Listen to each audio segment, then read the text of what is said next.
কেন্দ্রের বিরুদ্ধে সিদ্ধান্তহীনতার অভিযোগে বেশ কিছু সময় ধরেই সরব শিল্পমহল, কিন্তু সম্প্রতি সংস্কারের ঘোড়া ছোটানোর উদ্যোগ নিয়েছেন মনমোহন সিংহ।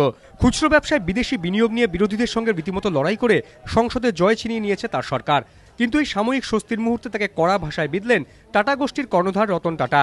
কেন্দ্রীয় সরকারের কাছ থেকে ঠিকমতো সহযোগিতা না পাওয়ার ফলে ভারতীয় শিল্পপতিরা চীনের সঙ্গে প্রতিযোগিতায় এঁটে উঠতে পারছেন না বলে অভিযোগ করলেন তিনি।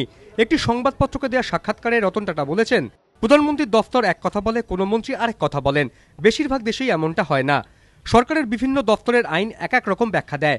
কি করা উচিত তা নিয়েও তাদের ভিন্ন মতামত উঠে আসে। এই সব কারণেই বিনিয়োগকারীরা অন্য দেশে চলে যান। সরকারের সিদ্ধান্তহীনতাই আমাদের ঘরোয়া ব্যবসা সম্প্রসারণের পথে বাধা হয়ে দাঁড়িয়েছে।